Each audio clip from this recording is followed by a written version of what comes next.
പുസ്തകം വായിച്ചൊരു ആരാധകനാണേ. നിനക്ക് നാടിനെ കുറിച്ച് എഴുതാം, പക്ഷേ നാട്ടിലേക്കൊന്ന് തിരിച്ചു വരാൻ തോന്നിയില്ല അല്ലേ? എനിക്ക് ആരാണെന്ന് മനസ്സിലായില്ല കേട്ടോ. വായനശാലയുടെ പിൻഭാഗത്തെ തിണ്ണയിലെ നേരം വെളുപ്പിക്കാൻ വേണ്ടി ഓരോന്ന് ചർച്ച ചെയ്തോണ്ടിരിക്കുമ്പോഴേ പണ്ട് നീ പറഞ്ഞിട്ടുണ്ട് മരിക്കുന്നവരെ എങ്ങനെ ഇരിക്കണമെന്ന്. എടാ ജോയ്. അതേടാ, ഞാൻ നിന്റെ പുസ്തകം വാങ്ങിച്ചു വായിച്ചു. ആ ഉഗ്രൻ എഴുത്താട്ടോ, അതിലും വിശേഷമൊന്നും പറയാനുമില്ല. താങ്ക്സ് എടാ. എത്ര കാലം കൊണ്ട് നിന്നോട് ഞാൻ പറയുവാടാ, വായനശാലന് മുൻകൈ എടുത്തതല്ലേ നിന്റെ കവിതകൾ പ്രസിദ്ധീകരിക്കാൻ. അന്ന് നീ വായിക്കൊള്ളാത്ത സാഹിത്യമൊക്കെ പറഞ്ഞു ഒഴിഞ്ഞു മാറി. എന്തായാലും നീ പ്രസിദ്ധീകരിച്ചല്ലോ. എടാ, നമ്മുടെ വായനശാലയിലെ ഏറ്റവും ആദ്യം ഇരിക്കുന്നത് നിന്റെ പുസ്തകങ്ങളാ. മധുര നൊമ്പരക്കാറ്റ്. നിനക്ക് ഞങ്ങളൊരു സ്വീകരണം അറേഞ്ച് ചെയ്താലേ കവിക്ക് വരാൻ ബുദ്ധിമുട്ടാവോ? എടാ, നീ എന്താടാ ഈ പറയുന്നത്? ഒരു ബുദ്ധിമുട്ടുമില്ല, ഞാൻ വരും. എന്നിട്ട് 1-2 ദിവസം എല്ലാവരുടെയും കൂടെ അവിടെ നിൽക്കുകയും ചെയ്യാം. എടാ, നീ എങ്ങനെയാടാ സിറ്റിക്കകത്ത് കിടക്കുന്നേ? തിക്കും തിരക്കും ഭീമൻ കെട്ടിടങ്ങളും നിനക്കതൊന്നും ചേർന്നല്ലടാ. നീ ഒരു കർഷകനല്ലേ, മണ്ണില് പണിയെടുക്കുന്നവനല്ലേ? നിനക്ക് അതിലേക്ക് എന്നല്ലേ പോവാൻ പറ്റൂ? ഞാൻ അതിനെക്കുറിച്ച് സീരിയസ് ആയിട്ട് ചിന്തിച്ചുകൊണ്ടിരിക്കുകയാടാ. ഒരു ഇടവേള കഴിഞ്ഞാലേ എനിക്ക് അതിലേക്ക് അങ്ങ് മടങ്ങാനാവൂ. നീ വാ മോനെ. നീ കൃഷി ചെയ്ത പാടങ്ങളൊക്കെ ഇപ്പൊ തരിശായിട്ട് കിടക്കുവാടാ. അതൊന്ന് പച്ചപതപ്പിക്കണ്ടേ? എന്നിട്ട് അതിന്റെ നടുവിലിരുന്ന് നിനക്ക് നിന്റെ കവിതകളൊക്കെ കുത്തിക്കുറിക്കണ്ടേ? എടാ, നീ എന്നെ അങ്ങ് പറഞ്ഞ് മോഹിപ്പിക്കല്ലേ.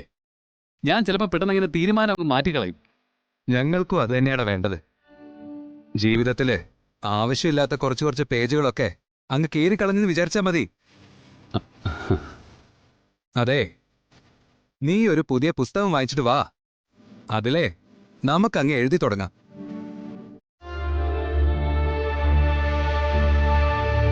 യുവർ ഓണർ, 8 വർഷം കോമയിൽ കിടന്നതിന് ശേഷവും വിഖ്യാതമായ ഒരു ആശുപത്രിയിൽ പ്രസിദ്ധനായ ഒരു ഡോക്ടറിന്റെ പരിചരണത്തിൽ മാനസിക രോഗത്തിന് ചികിത്സിക്കാൻ വിധിക്കപ്പെട്ട ഈ നിൽക്കുന്ന ജീവന് എന്ത് കണക്കിന്റെ പേരിലാണ് മാനസിക രോഗി എന്ന പരിഗണന കൊടുക്കാൻ പാടില്ലെന്ന് ബഹുമാനപ്പെട്ട APP പറഞ്ഞതെന്ന് എനിക്ക് മനസ്സിലാവുന്നില്ല.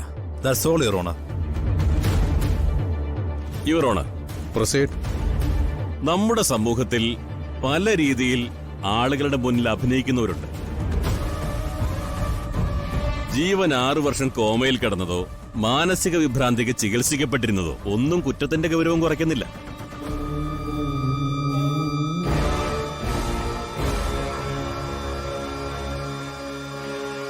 മാത്രമല്ല, ഈ പറയുന്ന അവസ്ഥകൾക്ക് മുൻപേ തന്നെ ജീവന്റെ അടിസ്ഥാന സ്വഭാവം ഒരു ക്രിമിനലിന്റേതായിരുന്നു എന്നതിന് വ്യക്തമായ തെളിവുകളുണ്ട്.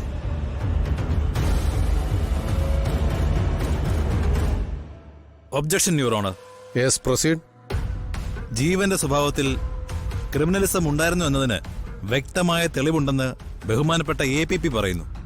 പക്ഷേ അങ്ങനെ ഒരു തെളിവും പബ്ലിക് പ്രോസിക്യൂട്ടർ ഹാജരാക്കിയിട്ടേയില്ല. ജീവന്റെ കുടുംബത്തിൽ നിന്നോ, ജീവൻ ജോലി ചെയ്ത സ്ഥാപനത്തിൽ നിന്നോ, ജീവൻ ചികിത്സിക്കപ്പെട്ട സ്ഥലത്തു നിന്നോ അങ്ങനെ ഒരാൾ പോലും സാക്ഷി പറയാൻ എത്തിയിട്ടില്ല യുവർ ഓണർ.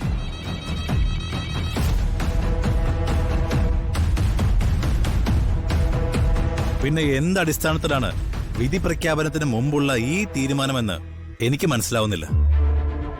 ജീവന്റെ പെരുമാറ്റത്തിൽ അത്തരം സ്വഭാവ വൈകല്യങ്ങൾ ഉണ്ടായിരുന്നുവെങ്കിൽ ഏതെങ്കിലും ഒരാൾ അയാൾക്കെതിരെ സാക്ഷി പറയാൻ എത്തുമായിരുന്നുവല്ലോ. അങ്ങനെ വരാത്തിടത്തോളം കാലം അങ്ങ് പറയുന്ന ഈ പച്ചക്കള്ളം നിലനിൽക്കില്ല പ്രോസിക്യൂട്ടർ. അങ്ങനെ വരാനൊരാളുണ്ടെങ്കിലോ?